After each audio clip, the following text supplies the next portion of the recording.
सत्य, विश्वास आणि वेग म्हणजेच पुणे हेराल्ड। एरंडवणे येथील जिल्हा अधीक्षक कृषी अधिकारी कार्यालयात 23 डिसेंबरला दुपारी मोठी खळबळ उडाली। एका निलंबित कृषी सेवकाने कोयता घेऊन कार्यालयात घुसखोरी करीत वरिष्ठ अधिकाऱ्यांच्या कक्षात तोडफोड केली, तसेच कर्मचाऱ्यांना जीवे मारण्याच्या धमक्या दिल्या। या प्रकरणी अलंकार पोलीस ठाण्यात गुन्हा दाखल करण्यात आलाय। या घटनेबाबत रमेश लक्ष्मण सकपाल वय वर्ष 57 यांनी तक्रार दिली असून ते जिल्हा अधीक्षक कृषी अधिकारी कार्यालयात वरिष्ठ लिपिक म्हणून कार्यरत आहेत।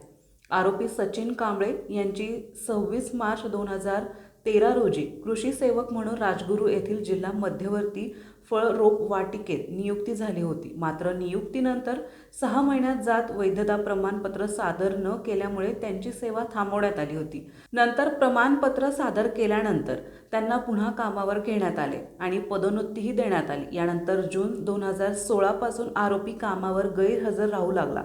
त्याचा पगार आणि भत्ते बंद करण्यात आल्याने तो नाराज होता। याच रागातून 23 डिसेंबरला तो जिल्हा अधीक्षक कृषी अधिकारी कार्यालयात आला। सुरुवातीला त्याने विशाल शिंदे नावाच्या कर्मचाऱ्याशी खासगी चर्चा केली। त्यानंतर तो थेट जिल्हा अधीक्षकांच्या कक्षात गेला। त्यावेळी अधीक्षक उपस्थित नसल्याचे सहाय्यक अधिकारी यांनी सांगितले। मात्र यानंतर आरोपी अधिकच चिडला, शिवीगाळ करत कक्षात घुसला आणि टेबलावरील संगणकासह साहित्यांची तोडफोड केली। रमेश सकपाल आणि इतर कर्मचारी त्याला रोखण्यासाठी गेले असता आरोपींनी हातातील कोयता काढून सर्वांच्या दिशेने दाखवला आणि या कार्यालयात कोणीही काम करणार नाही, जो काम करेल त्याला ठार मारेन अशी धमकी दिली।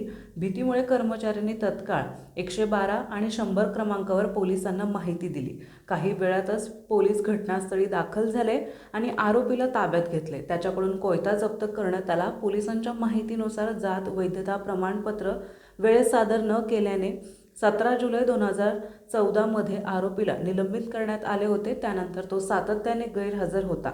वेतन आणि भत्ते न मिळाल्याच्या रागातूनच त्याने हे हिंसक कृत्य केल्याचं तपासात निष्पन्न झालंय।